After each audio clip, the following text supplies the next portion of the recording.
today we've got Mark Batcheler, who's going to talk about using silvopasture for fuels reduction. Thanks. I am going to share my screen. So before I talk about that study, I just want to recognize the study that was done in California on silvopasture, and I'll share this link in the chat right now. So this is an open access paper, or so I've been told. So you don't have to try to read it on my screen. But Nikki Mezzaroli, Marcia DeLong, and Liz Carlisle from UCSB wrote this. They did this study, and full disclosure, it was financed by the National Agroforestry Center. I'm not sure if financed is the right word, but we help support them financially. And they've been working on this for a while, and they just sent out this paper.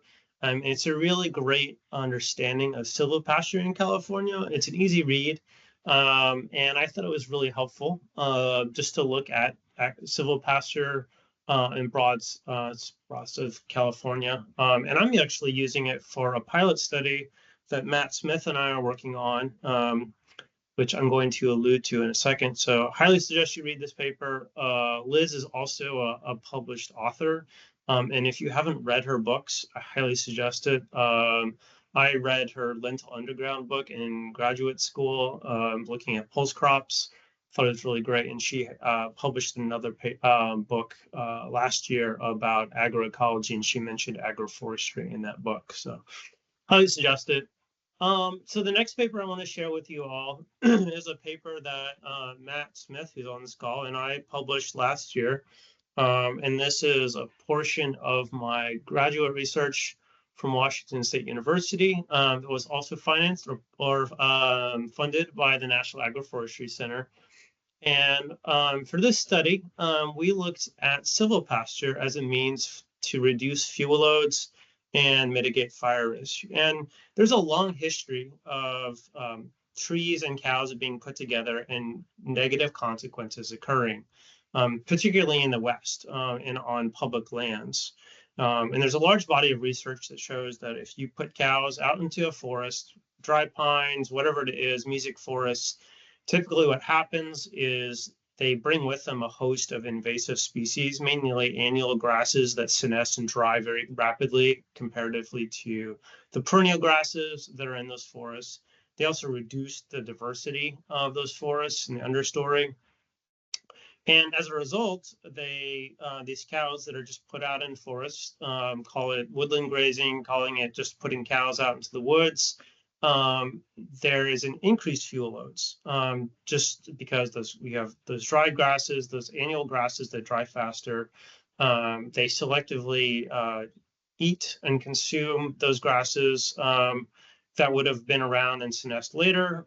They also reduce woody fuels. Well, sorry, they increase woody fuels just by the action of just stomping around on things. And so again, large body of literature that shows that putting cows in the woods increases fuel loads, decreases diversity.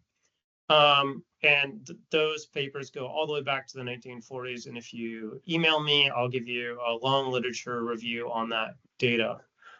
So when I was in graduate school, one of the things I wanted to look at is silvopasture. So silvopasture, for those of you that don't know, we define it at the National Agroforestry Center as the intentional integration of livestock, trees, and forage on the same unit of land. And I harp on that because it's, again, you're not just putting the cows out there, but the intentional management of the trees, forage, and livestock. So you're managing the trees for the overstory composition and structure.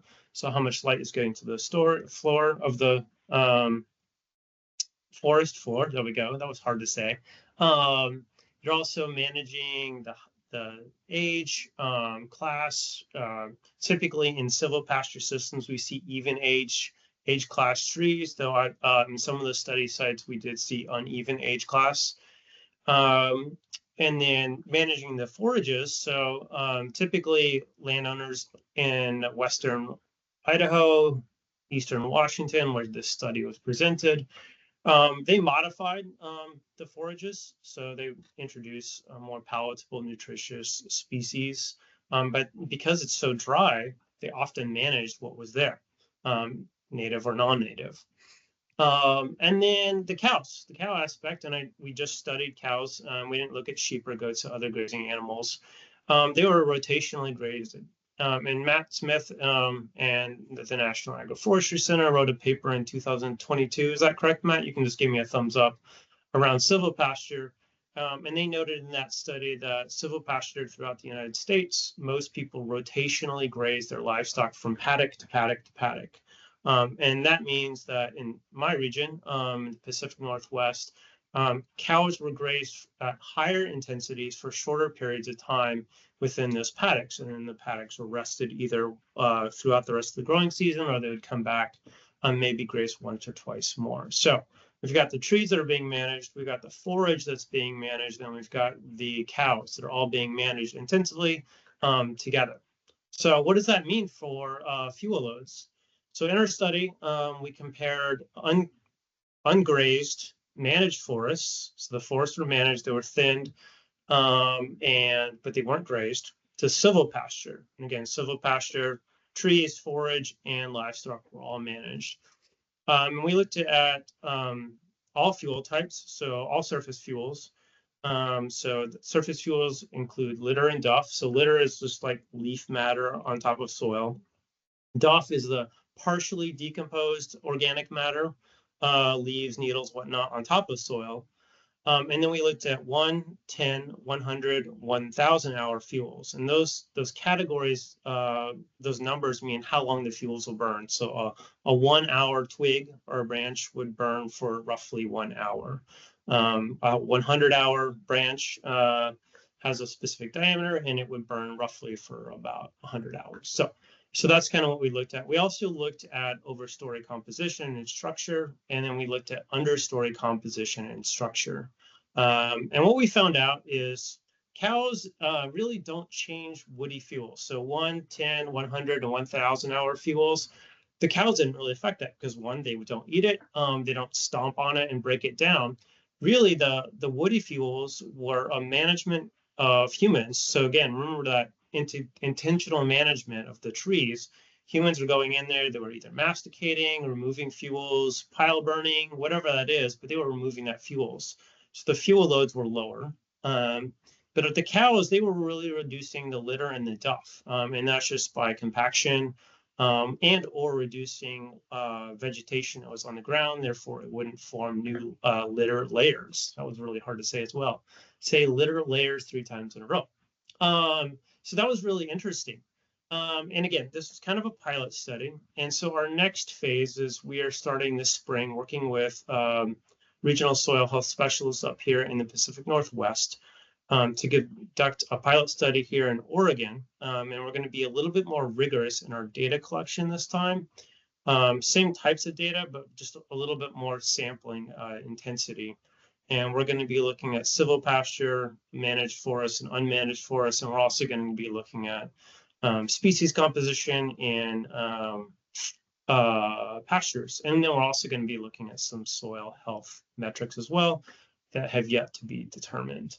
So I'm going to stop there. I'm going to let Matt chime in because he's really good at capturing gaps in things that I say or don't say. I don't know if you have anything to add, Matt.